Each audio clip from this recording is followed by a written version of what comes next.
அனைவருக்குமே வணக்கம். சற்று முன் கிடைத்திருக்கக்கூடிய ஒரு மிக மிக முக்கியமான செய்தி ஒன்று வெளியாகியுள்ளது. சற்று முன் டாஸ்மாக் வழக்கு செந்தில் பாலாஜிக்கு நீதிமன்றம் இறுதி தீர்ப்பு, இது மாதிரி பார்த்தீங்கன்னா செய்திகள் வெளியாகிருக்கு. ஸோ அதிரடியாக பார்த்தீங்கன்னா அனைவருக்குமே தெரியும், இந்திய வரலாற்றிலேயே பார்த்தீங்கன்னா முதல் முறையாக டாஸ்மாக் கூடிய நிறுவனத்தில் ஒரு மிகப்பெரிய ஊழல் நடந்திருக்கு அப்படின்ற மாதிரி அமலாக்கத்துறை அதிரடியாக சோதனை நடத்தி இது நிரூபணம் செய்து குறைந்தபட்சம் 1000 கோடிக்கு மேலே மெகா ஊழல் நடந்திருக்கு அப்படின்றத பார்த்தீங்கன்னா நிரூபணம் பண்ணி இப்போ அதிரடியாக செந்தில் பாலாஜி மீது வழக்கு பதிவு செஞ்சுருந்தாங்க.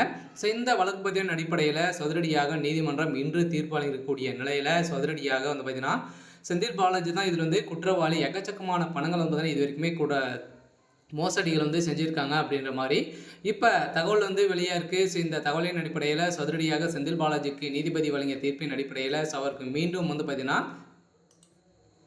கைது செய்யப்படலாம் அப்படின்ற மாதிரி ஒரு தகவல் வெளியாக இருக்குது.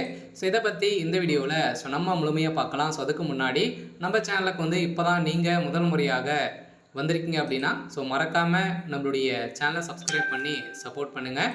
ஸோ வாங்க வீடியோக்குள்ளே போகலாம். பார்த்தீங்கன்னா நம்மளுக்கு அனைவருக்குமே தெரியும், இந்த டாஸ்மாக் கூடிய மெகா ஊழல் அடிப்படையில் குறைந்தபட்சம் 1000 கோடிக்கு மேலே நடந்திருக்கு. இந்த பணங்கள் அனைத்துமே எங்கே சென்றிருக்கு அப்படின்ற மாதிரி ஆராய்ந்ததில் இப்போ திமுகவுடைய அறிவாலயமும் இதில் ஈடுபட்டு இருக்காங்க. பார்த்தீங்கன்னா அனைத்து பணமே திமுகவுடைய அறிவாலயத்துக்கு தான் சென்றிருக்கு.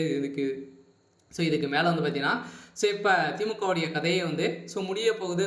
திமுகவுடைய ஆட்சிக்கு ஒரு மிகப்பெரிய சிக்கல் சுமந்திருக்கு. இதன் அடிப்படையில் செந்தில் பாலாஜி அவர்களுக்கு இதில் பார்த்தீங்கன்னா அனைத்து பொறுப்புகளுமே செந்தில் பாலாஜி அவர்களுக்கு தான் இருக்குது. அதே மாதிரி இதில் பார்த்தீங்கன்னா குற்றவாளியாக கைது செய்யப்பட்டிருக்கக்கூடிய அவர்களும் பார்த்தீங்கன்னா இதில் அவர்கள் கொடுத்த வாக்குமூலத்தின் அடிப்படையிலும் செந்தில் பாலாஜி அவர்கள் தான் பார்த்தீங்கன்னா எக்கச்சக்கமான சொத்துக்களாக பார்த்தீங்கன்னா இவர் வாங்கியிருக்காரு. இது வரைக்குமே பார்த்தீங்கன்னா அவருடைய வீடுகள் மட்டுமே எக்கச்சக்கமான கோடிகளும் பார்த்தீங்கன்னா 150 கோடிக்கு மேலே பணங்கள் சிக்கியிருக்கு.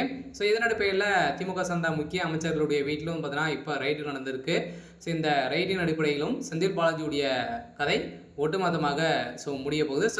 செந்தில் பாலாஜி அவர்கள் நீதிமன்றத்தில் பார்த்தீங்கன்னா இன்று ஆஜராகி இருக்கக்கூடிய நிலையில் நீதிபதி அவர்கள் கேட்ட கேள்விக்கு பார்த்தீங்கன்னா அவருடைய வழக்கை மேல்முறையிட்டு மீண்டும் இந்த வழக்கை ஒத்தி வைக்குமாறு செந்தில் பாலாஜி தரப்பு வாதமிட இவருக்கு பார்த்தீங்கன்னா மீண்டும் பார்த்தீங்கன்னா அவருக்கு டைம் கொடுக்கக்கூடிய நிலை உருவாயிருக்கு. இந்த நிலையில் தான் அதிரடியாக இன்னும் ஒரு சில தினங்களில் செந்தில் பாலாஜி அவர்கள் கைது செய்யப்படுறதுக்கான அனைத்து ஏற்பாடுகளுமே நடந்திருக்கு. பார்த்தீங்கன்னா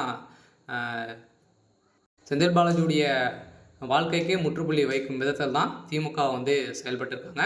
இருந்தாலுமே என்ன நடக்க போகுது அப்படின்றத வெயிட் பண்ணி பார்க்கலாம். இது மாதிரி செய்திகளாக தெரிஞ்சுக்கணும் அப்படின்னா மறக்காமல் நம்மளுடைய சேனலை சப்ஸ்கிரைப் பண்ணி சப்போர்ட் பண்ணுங்கள். தேங்க்யூ.